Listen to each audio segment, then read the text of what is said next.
এইটা ষড়যন্ত্র, ওরা ছোট মানুষ, ষড়যন্ত্র হতেই পারে। আপনারা শুরু থেকে দেখছেন ওরা তো আসলে সঠিক পথে চলতে পারতেছে না। ওরা একসময় বললো আওয়ামী লীগের কাউন্সিলরদেরকে বসাতে হবে, তাই কেন বলছিল? ওরা অগাধ টাকা পয়সা, এই যে আপনারা দেখেছেন যে একজন রিয়া চাঁদাবাজকে ওদের ধরেছে, সে স্টেটমেন্ট দিয়েছে যে আসলে আমি টাকার লোভ, জীবনে আমি গরিব মানুষ, এত টাকা তো দেখি নাই। গরিব ধনী ব্যাপার না, ছাত্রদের হাতে তো এত টাকা মা বাবা দেয় না, বড়লোক হলো। যখন এই টাকা পয়সা পায় তখন তারা আসলে দিশেহারা হয়ে যায়, এই ব্যাপার। পাশাপাশি আপনি আরেকটা জিনিস জানতে চেয়েছেন যে আমরা দেখলাম যে আপনার এই জুলাই ঘোষণার পরপরই জামাতের নায়েবে আমির আপনার আবু তাহের সাহেব বলল যে এইটা যথার্থ হয় নাই, আমরা খুশি না,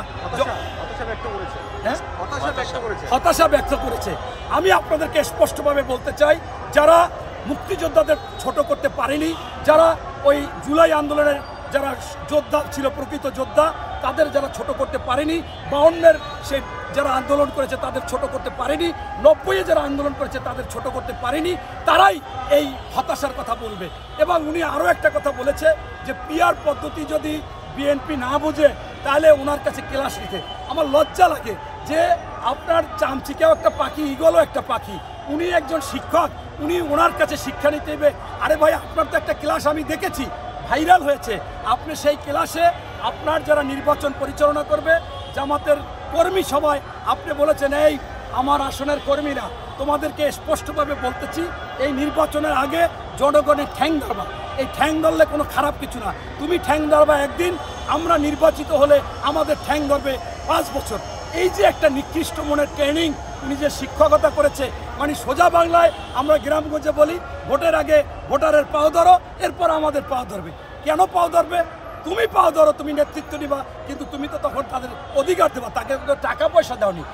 আপনার যে শিক্ষক হবেন, আপনাদের যে শিক্ষা দিবেন, আরে বাবা, আপনি তো সেদিনও ধানের শীষ লইয়া লাফাইছেন, বলছেন বিশ্বের সর্বসেরা মার্কা হচ্ছে ধানের শীষ, খালেদা জিয়ার মার্কা হচ্ছে ধানের শীষ, বাংলাদেশের মানুষের আস্থার প্রতীক হচ্ছে ধানের শীষ, এবং এই ধানের শীষই বাংলাদেশকে নিরাপদ রাখতে পারে, এবং এই ধানের শীষের হাতে নিরাপদ, তারেক রহমানের হাতে নিরাপদ, খালেদা জিয়ার।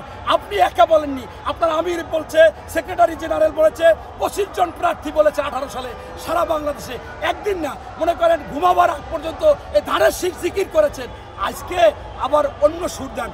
আমি স্পষ্টভাবে বলতে চাই, ইসলামী রাজনীতি করলে আপনি ইসলামকে নিয়ে কথা বলেন, আপনার ইসলামে স্পষ্টভাবে ভোট চাওয়া হারাম, গণতন্ত্র হারাম, নারী নেতৃত্ব হারাম, এবং অন্য মনে করেন যারা ধর্মের আছে হিন্দুদেরকে এনে তাদের তো আমির বানানো যাবে না, তাদের সাথে হারাম, কারণ আপনি প্রতারণা করতে পারেন না।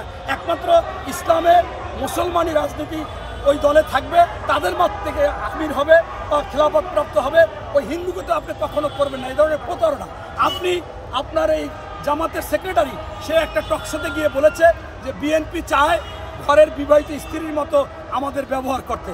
কথাটা আমাদের সন্তানের সমান।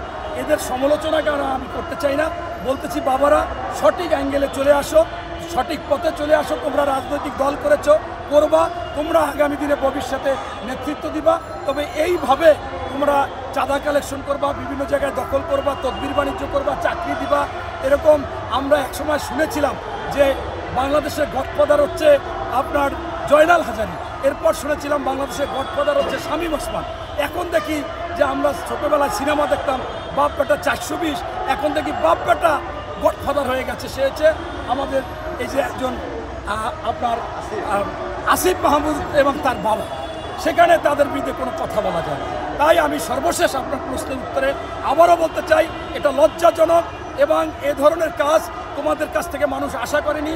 তোমাদের কাছে মানুষ আশা করেছিল সুশাসন, সুনীতি, সুবিচার হবে, গণতন্ত্র ফিরে আসবে, ভোট অধিকার ফিরে আসবে, বাজার দর নিয়ন্ত্রণ হবে, আইন শৃঙ্খলা সঠিকভাবে চলবে, কোনো মানুষ আপনার ছিনতাইকারী হাতে পড়বে না, খুন হবে না এবং ধর্ষিত হবে না।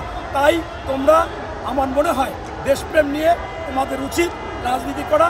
এভাবে ইতিমধ্যে আপনারা দেখেছেন তাদেরকে শোকাজও করেছে দল, অর্থাৎ কিছুটা অপরাধী না হলে তার শোকাজ করে না। মনি ভাই, অনেকে বলছে যে তারা